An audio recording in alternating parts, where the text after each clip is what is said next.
দেখাচ্ছি, যেটার মধ্যে 4টা ট্র্যাক থাকে ভার্টিক্যালি, আর 4টা ট্র্যাক যদি থাকে তাহলে 4টা ট্র্যাক দ্বারা আমরা 4 বাটি নিডেলকে কন্ট্রোল করতে পারি।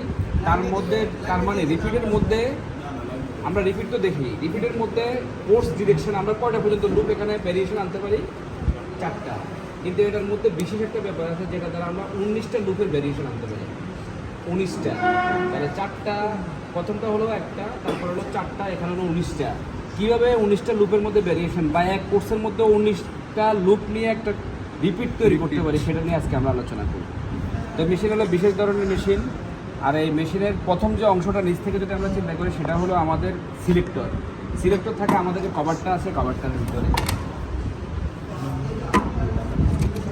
আরেকটা জিনিস বলে রাখি, খুবই ইন্টারেস্টিং বিষয়, সেটা হলো আমরা সিলিন্ডার এতটুকু দেখতে দেখতে অভ্যস্ত, কিন্তু এটা সিলিন্ডার এখান থেকে শুরু হয়েছে এই পর্যন্ত সিলিন্ডার, এত হাইট সিলিন্ডারের, এই হ্যাঁ নিচ পর্যন্ত সিলিন্ডার। আরেকটা জিনিস বলে রাখি, আমরা একটা জিনিস জানি, সেটা হলো সিলিন্ডারের মধ্যে যে ট্রিক অথবা গ্রুপ থাকে, সেই গ্রুপের ভিতরে যখন নিডেল অথবা সৌরভ ভাই আসেন, সিলিন্ডারের মধ্যে যখন আমরা নিডেল অথবা অন্য সিঙ্কার বসাই, তখন সিলিন্ডারের ট্রিকের ডেপথ এরকম থাকে যে একেবারে যতটুকু আমাদের নিডেল অথবা সিঙ্কারের হাইট থাকে, হাইট অথবা উইথ যেটা বলি, ততটুকু পর্যন্ত বসে। মোটামুটি হাত দিলে সিলিন্ডারের ট্রিকগুলো আছে সেটার মধ্যে যে গ্যাপ ফিল আপ হয়ে গেছে বোঝা যায়। কিন্তু এটা একটা বিশেষ ধরনের সিলিন্ডার, যেটা নিডেলের এবং সিঙ্কারের যে ট্রিকের যে ডেপথ সেটা স্বাভাবিক, কিন্তু নিচে যে সিলেক্টরটা থাকে সেটার ডেপথ তার উইথের তুলনায় দ্বিগুণ। তার মানে ভিতরে ঢুকে যেতে পারে, আবার ভিতর থেকে রিটার্ন করতে পারে। স্প্রিং আছে ভিতরে, সিলিন্ডারের ট্রিকের ভিতরে স্প্রিং আছে, সরি। নিডেল এবং ইন্টারমিডিয়েট জ্যাকেট ট্রিকের ডেপথ ওটার উইথের সমান, কিন্তু সবার নিচে যেটা থাকে সেটাকে বলা হয় সিলেক্টর। সিলেক্টরের ট্রিকের ডেপথ তার উইথের দ্বিগুণ, মানে ভিতরে প্রবেশ করতে পারে, আবার স্প্রিং দ্বারা বাইরের দিকে রিটার্ন করতে পারে। জাস্ট এই ব্যাপারগুলো একটু শুনলে হবে, কিছুক্ষণ পর আমরা বুঝে পেলাম। এই যে এখানে এতগুলো কলকবজা দেখা যাচ্ছে, এই যে দেখা যাচ্ছে পুরো এরিয়া জুড়ে, এটার ভিতরে এটাকে যদি আমরা এইভাবে খুলি এই মুহূর্তে, এটা হলো কার্ট্রিজের ক্যাচিং, এটাকে বলে কার্ট্রিজ ক্যাচিং। কার্ট্রিজ ক্যাচিং, এই যে খুললাম, ক্যাচিংয়ের উপরের পার্টটা খুললাম, খোলার পরে আমরা এটার ভিতর থেকে এই যে এটা বের করে ফেললাম। এটার নাম হলো ইন্টারচেঞ্জেবল কার্ট্রিজ। ইন্টারচেঞ্জেবল কার্ট্রিজ, এই ইন্টারচেঞ্জেবল কার্ট্রিজের যদি তাকাই, এভাবে যদি ধরি, তাহলে আমরা এমনিতে এটা দেখেই বুঝতে পারবো মেশিনটা কি ক্লকওয়াইজ ঘুরে না অ্যান্টি ক্লকওয়াইজ ঘুরে। এই যে এভাবে ধরলাম, এই যে এভাবে আমরা যেভাবে দেখতেছি তার বিপরীত দিকে, তার মানে এটা এভাবে থাকে, তাহলে এইদিকে ইনক্লাইন, তার মানে এটা যদি এভাবে থাকে তাহলে সিলিন্ডার এভাবে ঘুরবে, কারণ এদিক দিয়ে আসার সময় যদি এটার সাথে লেগে যায়, ধাক্কা লেগে ভেঙে যাবে। এদিক দিয়ে ইনক্লাইন মানে এদিক দিয়ে উপর দিকে উঠে, ঠিক আছে? তাহলে এটার নাম কি? Interchangeable cartridge. আচ্ছা, তারপরে ইন্টারচেঞ্জেবল কার্ট্রিজের পরে যে অংশটা আছে, রাত বা এলকিটা যেন কি করছি, এরপরে এখানে এই যে ক্যাম্পটা আছে, ক্যাম্পটা খুলবে এই মুহূর্তে। ধন্যবাদ, ধন্যবাদ ভাই।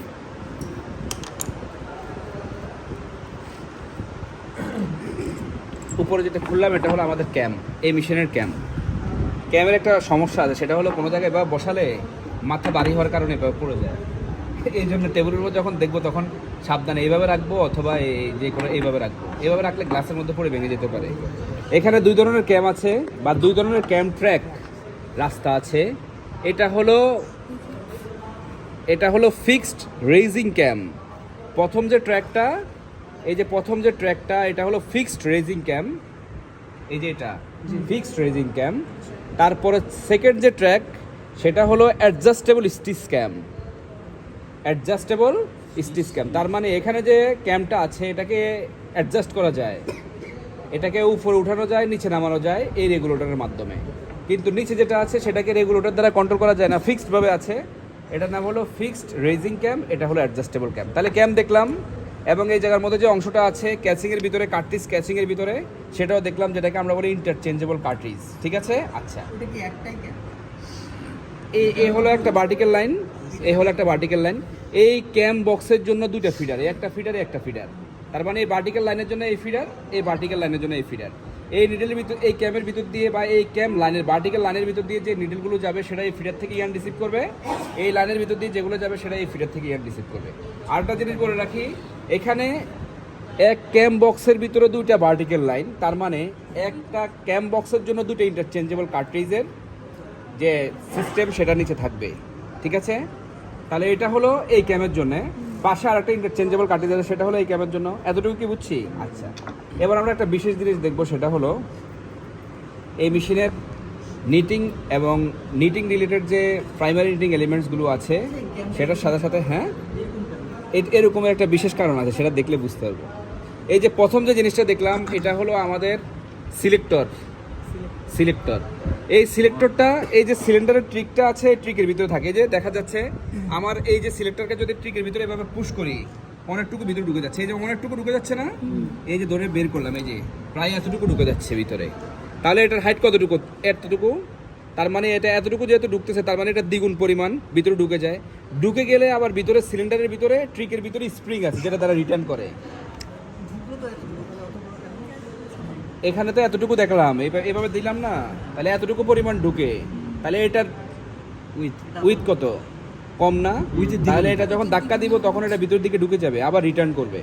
কিন্তু আমাদের আরেকটা নিটিং এলিমেন্টস আছে, যেটাকে আমরা বলি ইন্টারমিডিয়েট জ্যাক। এই ইন্টারমিডিয়েট জ্যাকটা যে ট্রিকে থাকবে, সেই ট্রিক এবং এই ট্রিক, দুইটা ট্রিকে মোটামুটি ভিতর দিকে ডেপথ, কিন্তু নিডেলের ট্রিকটা ডেপথ কম, সেটা যা আছে তাই থাকবে। বুঝতে পারছি? আচ্ছা, এই যে এটাকে আমরা সিলিন্ডারের ট্রিকের মধ্যে বসালাম। যদি এটার এদিক দিয়ে কোনোভাবে পুশ করি, তাহলে এটা সিলিন্ডারের ট্রিকের ডেপথের ভিতরে বা গভীরতায় ঢুকে যায়। এটাও ঠিক তাই, ঢুকে যায়। কিন্তু নিডেলের ট্রিকটার ডেপথ, নিডেলের যে আমাদের যে উইথ আছে, এই যে উইথের সমানেই, ডেপথ বেশি নাই। বুঝতে পারছি? ভিতরে ঢুকে না। আচ্ছা, সিলেক্টরটা কিভাবে থাকে? এইভাবেই থাকে? দেখাচ্ছি, হ্যাঁ দেখাচ্ছি। এই যে এটা হলো আমাদের সিলেক্টর, এটা হলো আমাদের ইন্টারমিডিয়েট জ্যাক, এটা হলো আমাদের নিডেল। তাহলে নিডেল এবং সিলেক্টর এই দুটার মধ্যবর্তী অংশের মধ্যে বা ইন্টারমিডিয়েট অংশে এটা থাকে। এটা এবং নিডেলের মধ্যে সিলেকশন সমন্বয় করার জন্য, যার জন্য এটাকে ইন্টারমিডিয়েট জ্যাক বলে। জ্যাক মানে কি? সংযোগকারী। তাহলে এটা এবং নিডেলের মধ্যে সংযোগ করতেছে এটা, এবং এটার অবস্থান মধ্যবর্তী হওয়ার কারণে এটাকে আমরা বলি ইন্টারমিডিয়েট জ্যাক। তাহলে প্রথমে থাকবে আমাদের উপর থেকে যদি চিন্তা করি নিডেলের পরে থাকবে ইন্টারমিডিয়েট জ্যাক, তারপরে থাকবে সিলেক্টর। তার মানে এটাকে যদি লম্বা যদি আমরা চিন্তা করি, একটা নিডেল কল্পনা করি, তাহলে কত বড় না?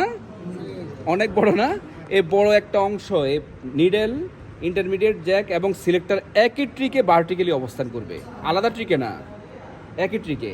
নিডেল যে ট্রিকে, ইন্টারমিডিয়েট জ্যাকও সেই ট্রিকে, সিলেক্টরও সেই ট্রিকে, একই ট্রিকে। ডেপথ ভিন্ন। হ্যাঁ, সবগুলো রোটেটিং বলতে এই সিলিন্ডারটা যখন ঘুরবে তখন পুরো সিলিন্ডার উপর থেকে পুরো সিলিন্ডারের অংশ, এখান থেকে তো এখান পর্যন্ত সিলিন্ডারের অংশ, তাহলে এটা ঘুরলে সবে ঘুরবে। এতটুকু কি বুঝছি? আচ্ছা, তাহলে প্রথমে আসে আমাদের নিডেল, তারপর হলো সিলেক্টর, তারপর হলো জ্যাক, ইন্টারমিডিয়েট জ্যাক, তারপর হলো সিলেক্টর।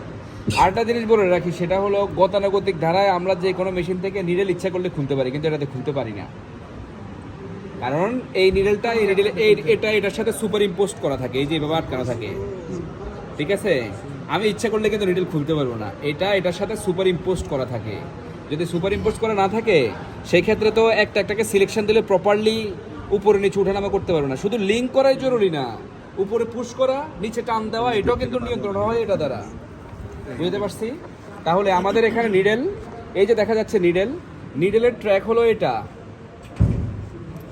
নিডেলের ট্র্যাক কোনটা? এটা। আর এই যে এখানে যে ট্র্যাকটা দেখা যাচ্ছে, এটা হলো আমাদের ইন্টারমিডিয়েট জ্যাকের ট্র্যাক।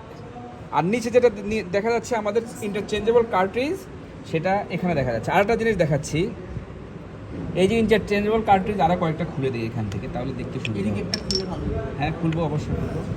সৌরভ ভাই আছে, সৌরভ ভাই খুলে দিবে। সৌরভ ভাই একটা ইন্টারচেঞ্জেবল কার্ট্রিজ খুলে দেন তো। হ্যাঁ, ফ্ল্যাশ লাইট অন করো। ইন্টারচেঞ্জেবল কার্ট্রিজ কার সাথে লেগে থাকে? এই যে আমি দেখাচ্ছি, দেখেন। একটু লাইট দিয়ে তো ভিতরে। মানে আমরা এই যে টোটাল যে ব্যাপারটা আছে, এটাকে খুব সহজভাবে শিখবো। হ্যাঁ, কঠিনভাবে আমরা এটা দেখবো না, খুব সহজ, এটা সহজ জিনিস, সিম্পল জিনিস। আমরা বলে আমাদের আমি এটা একটু সামনে থেকে নিয়ে আসছি। যদি এদিকে করে, তাহলে যে নিডেলের বাটটা, হ্যাঁ, এই যে নিডেলের বাটটা আছে না, এইরকম হয়েছে। এই জন্য যেভাবে আচ্ছা এই যে এখানে দেখা যাচ্ছে আরেকটা জিনিস দেখাই, ওই যে কি পড়ে গেছে ওদের নিচে। আচ্ছা আমাদের সিলেক্টরটা কোথায়? সিলেক্টরটা এই সিলেক্টর একটা আছে একটু দাও ভাইয়া আমাকে। এই যে দেখো ভাই, সৌরভ ভাই একটু দেন তো ভাই। এই যে এখানে দেখা যাচ্ছে এই যে দুইটা সিলেক্টর, তাই না? এই সিলেক্টরের মধ্যে এই যে যেগুলো দেখা যাচ্ছে এগুলোকে বলা হয় সিলেক্টরের বাট। এটা এই একটা বাট, এই একটা বাট, এই একটা বাট, একটা বাট। উপরের যে বাটটা আছে আমরা যদি দুইটা সিলেক্টরকে পাশাপাশি রাখি তাহলে প্রথমটা সিলেক্টরের বাটের সাথে পরেরটা সিলেক্টরের বাট ম্যাচ হয়ে গেছে। এই যে উপরেরটা একেবারে উপরেরটা সেম হাইটে আছে, কিন্তু নিচের যেটা সেটা একটা উপরে আর একটা নিচে আছে কিনা। তাহলে সিলেক্টরের যে দুটো বাট আছে দুটো বাটের আলাদা নাম আছে। উপরের যে বাটটা এটাকে বলা হয় কমন বাট, নাম কি? Common but. আর নিচে যে দুটো আছে এটাকে বলা হয় ফাংশনাল বাট। কি বাট? Functional but. তাহলে সিলেক্টরের সবসময় দুটো বাট থাকবে, এটা হলো কমন বাট, এটা হলো ফাংশনাল বাট। আর এই বাটটার এটা হলো 1 নাম্বার ফাংশনাল বাট। সেকেন্ড পজিশনে যদি থাকে 2 নম্বর ফাংশনাল বাট, 3 নাম্বার, 4 নাম্বার, এরকম 19টা বাট থাকে। কয়টা বাট থাকে? 19টা বাট থাকে। এখন পাশাপাশি যদি আমরা এই সিলেক্টরগুলোকে সিলিন্ডারের ট্রিকের মধ্যে বসাই তাহলে প্রথম ফাংশনাল বাট যেগুলো আছে সবগুলো তো কমনভাবে থাকবে, আর কমন বাট যেগুলো আছে সেগুলো তো কমনভাবে একটা নির্দিষ্ট হাইটে থাকবে। আর ফাংশনাল বাটগুলো যেহেতু এখানে একটা এখানে একটা এখানে একটা, তার মানে এভাবে একটা ইনক্লাইন লাইন তৈরি করবে সিলিন্ডারের মধ্যে। দেখা যাচ্ছে কিনা মেশিনে দেখি। লাইট দিয়ে তো কোন জায়গাটা লাইটটা দেখ সুষমা, এই যে দেখা যাচ্ছে, এই যে দেখা যাচ্ছে। হ্যাঁ ধরে নিচ্ছি এটা উপরে যেগুলো আছে সেগুলো সেম হাইটে আছে, তারপরে এটা এইভাবে লাইন তৈরি করছে না, একটার পর একটা, একটার পর একটা, একটার পর একটা, 1 2 3 এইভাবে নাম্বার 1 2 3 এভাবে নিচের দিকে নেমে ফাংশনাল বাট। এগুলো ফাংশনাল বাট। আর উপরে যেগুলো দেখা যাচ্ছে এ এবং বি এগুলো হলো কমন বাট। লাইটটা ধর কমনটা দেখি, ওই যে উপরে করে, এই যে উপরে করে, এই যে দেখা যাচ্ছে। ওই যে কমন একটা লাইনে আছে। উপরের গুলা কি কোনটা? এই যে এগুলো? হ্যাঁ উপরের গুলো এগুলো। হ্যাঁ যে উপরের এগুলো একটা ফাংশন বাট ভিজিবল হচ্ছে ওখানে। না, হ্যাঁ একটা ফাংশনাল বাট দিতে পারো। আর কমন বাট, আর কমন সবগুলোরই আছে। এই যে সবগুলোরই কমন আছে, A B A B A B A B এভাবে কমন আছে। কি এবি কি আছে? এ বি হলো আমাদের কমন যেগুলো সেগুলো কমন বাট। দেখে একটা উপরে একটা নিচে, একটা উপরে একটা নিচে, একটা উপরে দেখা যাচ্ছে এখানে। আর এই যে আমাদের ফাংশনাল বাট যেগুলো সেগুলো একেবারে এইভাবে চলে আসছে নিচে থেকে। কমন বাট সব না একই লাইনে থাকার কথা। একই লাইনে বলতে আমি বুঝাই দিচ্ছি এ এবং বি 2 লাইনে কেন বুঝাই দিচ্ছি, ওখানে গেলে আমরা দেখতে পাবো। তাহলে এই জিনিসটা আগে দেখি, এই জিনিসটাকে দেখছি ভালোভাবে। আচ্ছা তাহলে প্রথমে যেটা আছে সেটা হলো আমাদের সিলেক্টর, তারপর হলো ইন্টারমিডিয়েট জ্যাক, তারপর হলো আমাদের নিডেল। সিলেক্টর, ইন্টারমিডিয়েট জ্যাক এবং নিডেল। এইটার পজিশনে কোনটা থাকে? এখানে এই পর্যন্ত পুরোটা কি সিলেক্টর? এই পুরোটাই এই এখানে যদি আমি ধরে নেই এখান থেকে এখান পর্যন্ত যদি 1 ইঞ্চি হয়, 1 ইঞ্চির মধ্যে যদি আমার মেশিনের কেস ধরে নিচ্ছে এই মুহূর্তে ধরে নিচ্ছি 20, তাহলে 1 ইঞ্চিতে 20টা সিলেক্টর থাকবে। আমি সিলেক্টর হাইটটা জানতে চাচ্ছি, এখান থেকে শুরু করে এই পর্যন্ত। এই যে ইয়েটা এই যে আমরা বাট দেখতেছি কোথায়, এই যে এখানে দেখতেছি না এতটুকু জায়গার মধ্যে, তার মানে নিচের অংশটা পুরো আরো নিচে নামানো, অনেক নিচে নামানো। ইন্টারমিডিয়েট ওটা হচ্ছে মনে হয় এখানে এই যে ইন্টারমিডিয়েট এটা, এই যে ইন্টারমিডিয়েটের বাট এটা, এগুলো হলো ইন্টারমিডিয়েট জ্যাকের বাট আর এগুলো হলো নিডেলের বাট। তাহলে এটা হলো সিলেক্টরের বাট, এগুলো হলো ইন্টারমিডিয়েট জ্যাকের বাট, এগুলো হলো নিডেলের বাট। ইন্টারমিডিয়েট জ্যাকেরও এরকম 19টা বাট থাকে, 19টা পজিশন থাকে। 19টা পজিশন থাকে। 19টা পজিশন বলতে ডিপেন্ডস অন এটার ফাংশন, এটা যেভাবে ফাংশন করবে সেটার উপর। ইন্টারমিডিয়েট জ্যাক এখানে যাই চলে যাই ওখানে চলে যাই। শেষ নাকি? ওই যে আসল জিনিস তো রয়ে গেছে, ওই যে ওগুলা নিয়ে চলে আসি, যার কাছে যেটা আছে এটা।